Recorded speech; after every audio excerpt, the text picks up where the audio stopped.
Emma Blackwood hesitated at the threshold of her grandmother's attic, the musty scent of age and forgotten memories washing over her. In the dim light filtering through a grimy window, dust motes danced like specters. "It's just an old house," she muttered to herself, squaring her shoulders. "Get a grip, Emma." But as she stepped inside, a chill ran down her spine that had nothing to do with the drafty air. Her grandmother, Evelyn, had passed away a month ago, leaving Emma with the daunting task of clearing out the sprawling Victorian mansion. Most of it had been straightforward: furniture to be sold or donated, keepsakes carefully packed away. But the attic? Evelyn had always forbidden Emma from entering it as a child. Now, at 28, Emma was about to discover why. Her flashlight beam cut through the gloom, illuminating stacks of boxes and sheet-covered shapes. In the far corner, something caught her eye. Emma moved closer, her heart quickening. It was a dollhouse, easily 4 feet tall and exquisitely detailed, a perfect miniature replica of the very house she stood in. Emma frowned. How had she never known about this? As she reached out to touch it, a floorboard creaked behind her. Emma whirled around, her flashlight beam slicing through empty air. "Hello?" she called out, her voice shaky.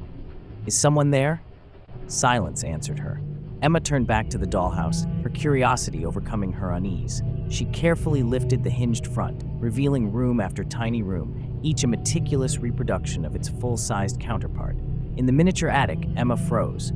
There, in exacting detail, was a tiny version of herself, peering into an even smaller dollhouse. "That's not possible," Emma whispered. She slammed the dollhouse shut, her breath coming in short gasps. This was too weird.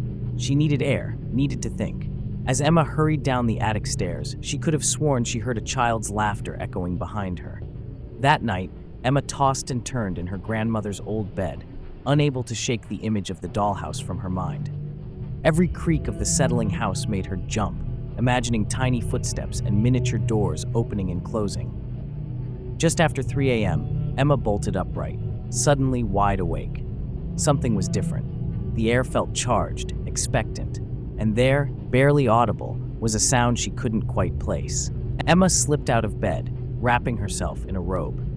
The sound grew clearer as she approached her bedroom door. It was coming from the attic. Music. A tinkling music box melody that sent shivers down Emma's spine. Against every instinct screaming at her to run, Emma climbed the attic stairs. The music grew louder, a haunting lullaby that seemed to pull at her very soul.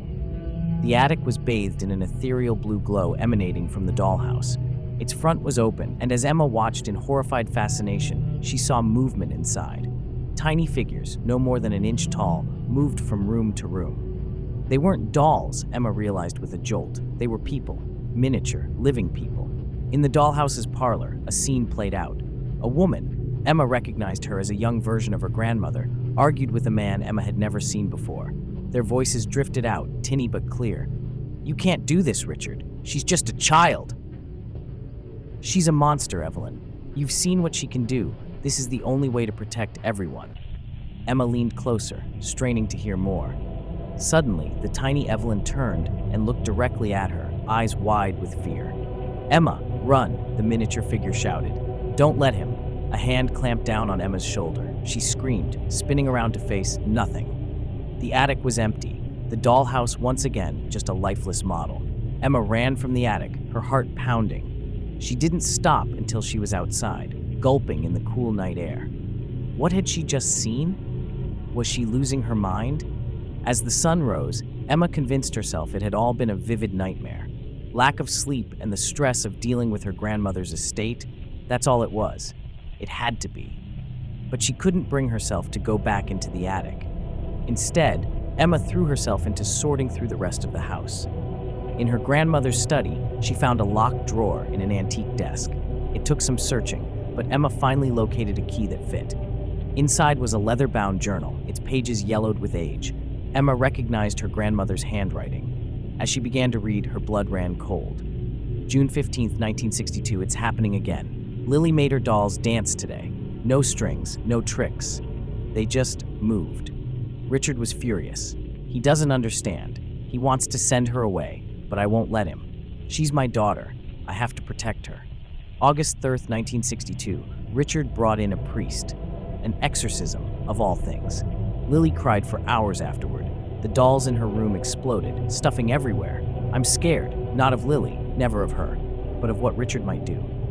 September 20th, 1962. He's gone too far. Richard says he's found a way to fix Lily. Some artifact, a dollhouse that can trap spirits. I told him he's insane, that our daughter isn't possessed. We fought. He struck me. I'm taking Lily and leaving tonight. I have to keep her safe. The entries stopped there. Emma flipped through the rest of the journal, but the remaining pages were blank. Her mind reeled. Lily, a great aunt she'd never known existed, a child with impossible abilities, and the dollhouse. Emma's gaze was drawn to a framed photo on the desk. Her grandmother, much younger, stood with a solemn-faced man, Richard, Emma presumed, and between them, a little girl with haunting eyes. As Emma stared at the photo, she gasped. The little girl was identical to a doll she'd seen in the dollhouse attic. Suddenly, the pieces started falling into place. The dollhouse wasn't just a model, it was a prison, and somewhere inside was the spirit of a little girl who had been trapped there for over 60 years. Emma raced back to the attic, her earlier fear forgotten. She threw open the dollhouse, searching room by room until she found what she was looking for. There, in the miniature attic, was a doll that looked exactly like the girl in the photo. "Lily?" Emma whispered. "Can you hear me?" The doll's eyes seemed to flicker with life. A tiny voice, barely audible, reached Emma's ears. "Help me."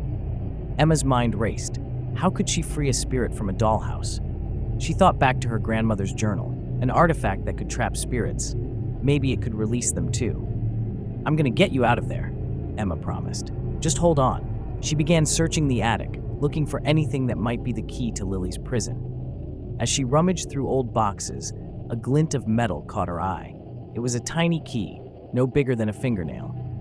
Heart pounding, Emma returned to the dollhouse. There, hidden behind a miniature painting, was a keyhole she hadn't noticed before. As she inserted the key, the whole house began to shake. Wind whipped through the attic, scattering papers and toppling boxes. Emma clung to the dollhouse, turning the key with all her might. With a sound like shattering glass, the dollhouse burst open. A blinding light filled the attic, and in its center stood a little girl, Lily, now free from her decades-long imprisonment. "Thank you," Lily said, her voice echoing strangely.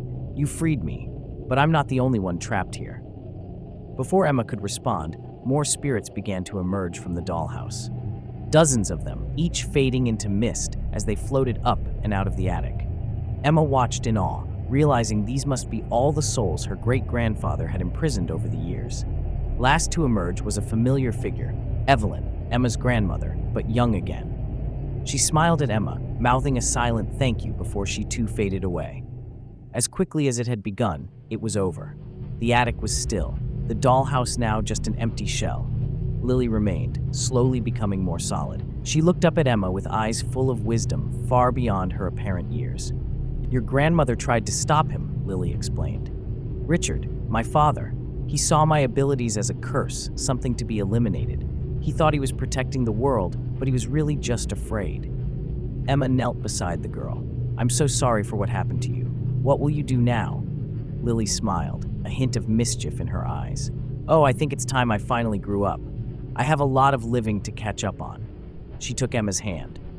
"Will you help me?" Emma nodded, feeling a swell of protectiveness for this aunt who was now, paradoxically, younger than her.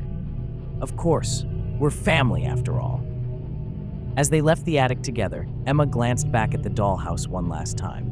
In the dim light, she could have sworn she saw a tiny figure of a man pounding silently on a window, forever trapped in the prison he had created. Emma closed the attic door firmly behind her. Some secrets, she decided, were best left in the dark. If you enjoyed this story, please subscribe. Comment some story ideas that you would like to hear in future videos. Thanks for watching.